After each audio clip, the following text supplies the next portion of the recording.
tarot cards, they have this amazing symbolism, this real mystical allure for so many people. But here's something that might blow your mind. For the first, 300 years they existed, they were basically just playing cards, really intricate ones, but still. Exactly. It's kind of wild when you think about it. So today, we're doing a deep dive into that 78-card structure. Our mission, really, is to track how this system went from being, a fancy medieval card game for rich people That is simply to what it is now. A tool lots of people use for, self-reflection, personal growth, often completely outside of any occult stuff. But that's the fascinating part, isn't it? How recently the whole fortune-telling angle actually came into play. The historical structure itself, the game structure, goes way deeper. So let's unpack that game origin then, because we're talking mid-15th century Europe, right? Italy. That's the spot. Around the 1440s, 1450s. Northern Italy, think Milan, Florence. Yeah. The courts there. And these cards, they were made for a game, a trick-taking game called tarocchi. It's actually pretty similar to bridge or maybe whist, if you know that. And the rules haven't changed much for 500 years. Pretty much. The core mechanics of the game seem remarkably stable over, half a millennium. It's quite something. And we're not talking about flimsy paper cards you'd buy today. These were different. Oh, completely different. These were luxury items, hand-painted, commissioned artworks, essentially. They were absolutely status symbols. You look at the earliest decks that still survive, like the famous Visconti Sforza deck, commissioned by super wealthy, powerful families, painted by court artists, people like Bonifacio Bembo or his workshop. They were art first, game second. So the whole idea of using them for divination or fortune-telling, that way, way later. Much later. You're looking at the late 18th century, maybe even into the 19th century, before that association really sticks. That's, 350 years after the game was invented? Wow. So this structure, just designed for a game, an elite game, that's what survived. Yeah, it's incredibly robust. That 78-card architecture is still the bedrock for, everything tarot-related today. Let's get into that structure then. Those 78 cards, how are they broken down? Okay, so the deck basically splits into two main parts. People often call them the Arcanas. Comes from Latin, means secrets. Secrets, okay. You've got the major Arcana first. That's 22 cards. These are the original trump cards, the tarocchi's the game. Right, the trumps. They don't belong to any suit. They stand alone.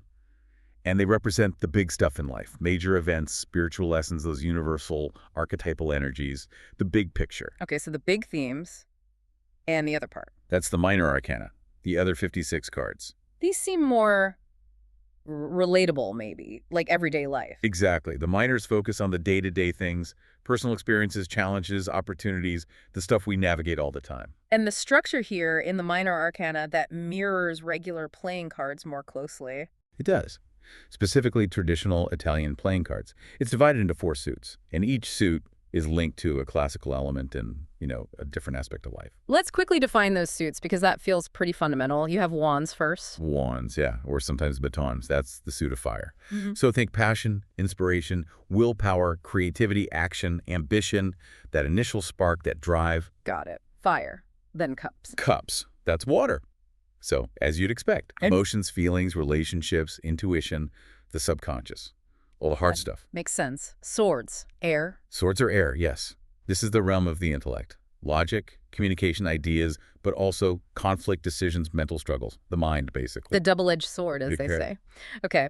And finally, pentacles. Pentacles, or sometimes coins. That's the earth element. This covers the material world, work, money, home, health, stability, prosperity, the tangible, grounded aspects of life. Okay, so wands fire, cups water, swords air, pentacle earth. And within each of those suits, you have the court cards. Right. King, queen, knight, and then a page or knave. Those are the standard ones today. But that wasn't always the case. Well, historically, there was some variation. You look at older decks, like the Visconti Tarot again, and some suits actually had 6 court cards, like a male and female version of each rank: king, queen, knight and maid, page and damsel, something like that. Interesting. But yeah, the modern 78-card deck structure is pretty consistent now with those 4 court cards per suit. That's the framework that's stuck. So if the minor arcana deals with the everyday, the majors, those 22 trumps, they're the core story, right? The foundation. People talk about the fool's journey. Exactly. That's a really useful way to understand the major arcana.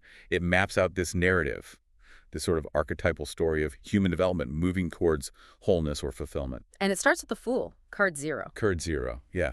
The Fool is the protagonist. Innocent, full of potential, maybe a bit naive, stepping off the cliff to start the adventure. And right away, the Fool meets key figures, key lessons. The journey kicks off by encountering the basic forces of existence.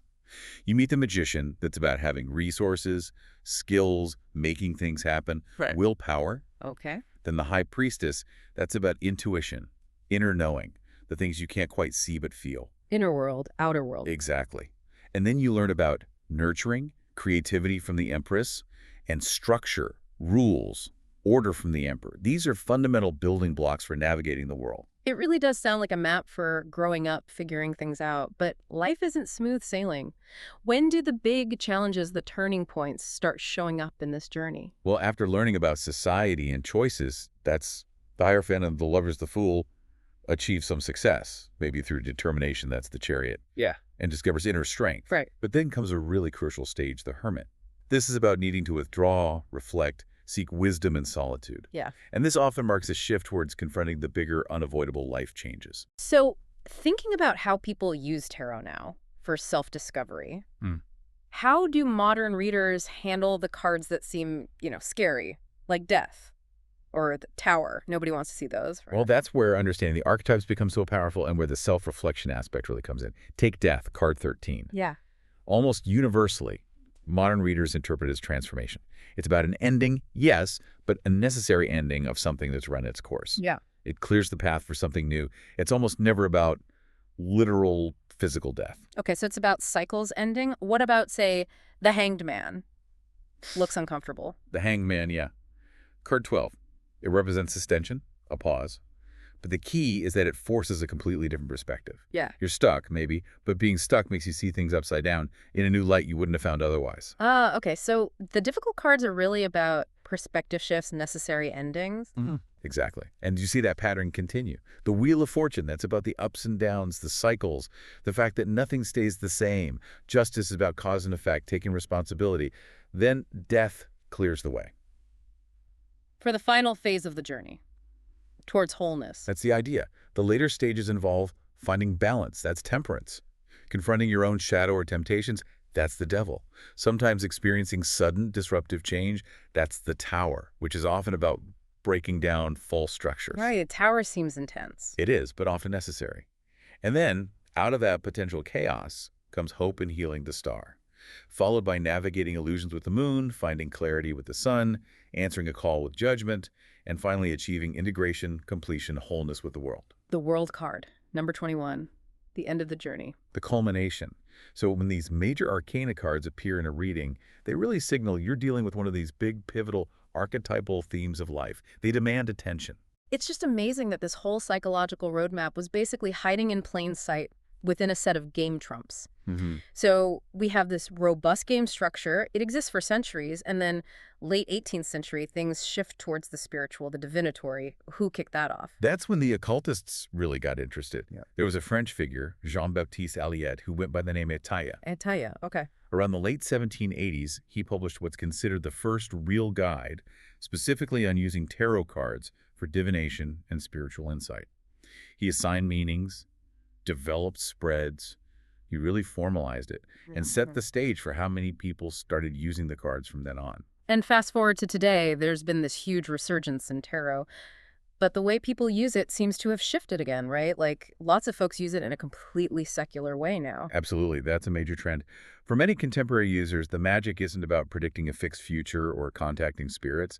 It's more about, well, psychology, storytelling, accessing your own subconscious. How does that work in practice, using it for self-reflection? Well, the idea is that the cards act like mirrors. Right. They help you externalize what's going on inside. You can, lay out cards about a problem or situation. Giving it that visual form helps you articulate it, work through the different facets, maybe see where your own thoughts or feelings are blocked. So it's less about what will happen and more about how do I understand this situation and my role in it. Exactly. It's about empowering you to make choices based on deeper self-awareness. Which means, really, anyone can learn to read tarot. You don't need to be psychic or have some special lineage. Not at all. It's a framework, an accessible tool for introspection.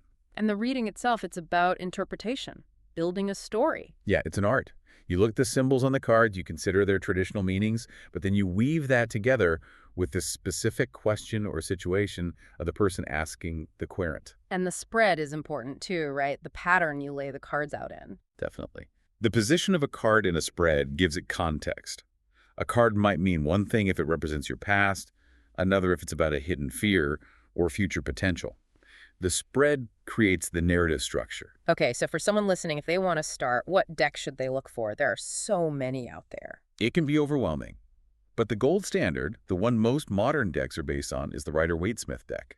From the early 20th century. Yeah, around 1909, 1910. Its big innovation was having fully illustrated scenes on all 78 cards, including the minor arcana.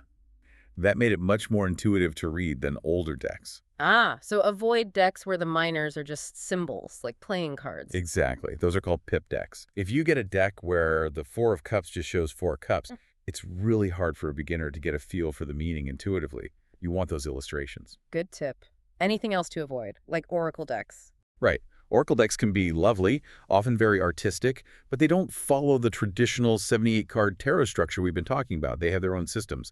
So if you want to learn tarot specifically, stick with a 78-card deck based on the Rider-Waite-Smith or similar traditions like the Tarot de Marseille, though that one has pip cards too. So find a 78-card fully illustrated deck and find one that resonates. That's probably the most important thing, honestly. The images need to speak to you, spark your intuition, because ultimately, learning tarot is about learning to apply your own life experiences, your own insights to these universal symbols. They're prompts for self-discovery. You're essentially learning to read your own story through these archetypes. Perfectly put. Okay, so looking back at our mission today, we've seen tarot start as this 500-year-old trick-taking game. Incredibly resilient system. And then transform, get repurposed into this really powerful psychological tool, a way to kind of decode the human experience. That's the journey, yeah, from game to archetype. And the reason it works, the reason it survives, seems to be that the images, the archetypes, they're big enough, aren't they? They can hold just about any life, any story, any situation you throw at them. They're universal containers for meaning. Okay, before we wrap up, let's leave our listeners with something to think about, a provocative thought. All right, so we talked about the major arcana being the trump cards in the original game. Right. If you look at the actual hierarchy, the ranking of those trumps in some of the earliest decks, like the Visconti Sforza, it's really interesting. How so? Well, the highest ranked cards aren't the Emperor or the Pope, the earthly powers. The top trumps are things like the world, then angels, the sun, the moon, the star, temperance, death. So celestial bodies and virtues outrank worldly authority. Pretty much. Figures like the Pope, the Emperor, the Empress, they're often ranked lower down in the sequence. So the question to mull over is, what does that original hierarchy tell us about what that specific medieval Italian society really valued as the ultimate power, the ultimate trump in life? It wasn't necessarily political or religious might.